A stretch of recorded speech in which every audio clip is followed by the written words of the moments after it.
Okay, so deep in the ruins of ancient Persia, there's this incredible image carved in stone. It's part man, part myth, and for centuries, nobody had a clue who it was supposed to be. Today, we're going to play detective and piece together the story of one of history's most legendary kings, all through the messages he left behind for us. Our story starts right here, with this amazing image from the ancient site of Pasargada in what's now Iran. I mean, just look at the details on this thing. You've got this majestic figure with 4 wings, this elaborate robe, and a really complex crown. For literally centuries, explorers and historians were stumped. Was it a god? Some kind of mythical creature? Who was this powerful being, carved into stone forever? So, that's our mission for the next few minutes. We're going to become historical detectives. The clues are scattered all over the place, across different languages and different centuries, but if we piece them together, we can actually solve this 2,500-year-old mystery. And our first clues, they come from these fantastic 19th century drawings. These were made by early European explorers, guys named Flandin and Kerr Porter. They went to the ruins of Pasargadae and just painstakingly drew everything they saw, preserving it on paper. It's a really great reminder that, our connection to the deep past, it often hangs by the thread of the careful work done by people who came long before us. But here's the thing. These explorers documented more than just the cool picture. They found the crucial clue, the key to the whole thing, and it was hiding in plain sight. It was carved in an ancient script right above the winged figure. It turns out the king was ready to announce himself. So the scholars who were studying these drawings, they transcribed the ancient writing, it's called cuneiform, this wedge-shaped script, and they translated it into Latin, which was kind of the universal language for academics back in their day. And the transcription was simple, it was direct, and it was so powerful. Ego sum Cyrus rex Achaemenides. So what does that actually mean? The translation is just as incredible. It means, I am Cyrus, the king, and Achaemenid. And boom! Just like that, the mystery is solved.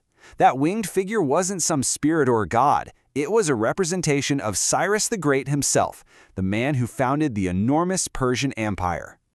So you might be asking, what's an Achaemenid? Well, that was the name of the royal dynasty that Cyrus started. And we're not talking about just any old kingdom here. The Achaemenid Empire was a true ancient superpower. It stretched all the way from the edges of Greece to the Indus Valley in India. It was massive.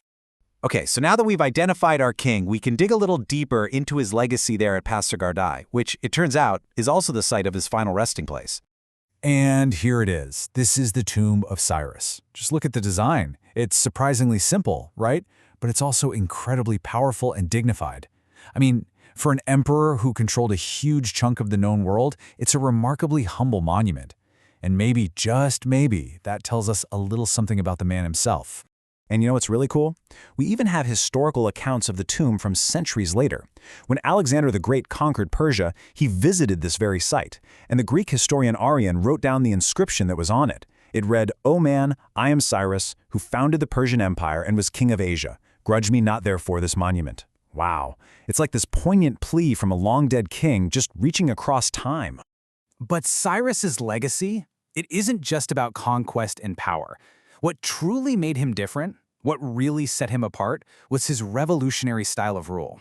See, he lived in an age of brutal conquest. Empires like Assyria and Babylon, they built their power on terror and forcing people from their homes. But Cyrus, he built his empire on an idea that was almost unheard of back then: tolerance. And to really get this, check out what our 19th century source includes. It's not just Persian and Greek texts, but this passage right here, in Hebrew. It's referencing one of Cyrus's most famous acts, which is actually recorded in the Hebrew Bible.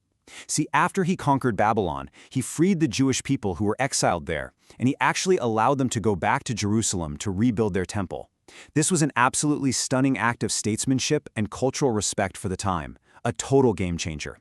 So just stop and think about the incredible multicultural footprint of this one king. His story is told in the languages of his own empire, Old Persian, Elamite, and Akkadian. It's admired by his traditional enemies, the Greek historians. It's celebrated in the Hebrew Bible. And here we are looking at it all compiled in a Latin text from the 1800s. It's like his legacy is this echo that has just bounced through countless cultures over thousands of years. And this all brings us to the big question, right? Why does this ancient king and these weathered old carvings, why do they still matter to us today? Because the legacy of Cyrus the Great isn't just about military might or how big his empire was. It's about a revolutionary vision for a multicultural empire built on tolerance and respect. In an era that was pretty much defined by brutal conquest, he chose a completely different path.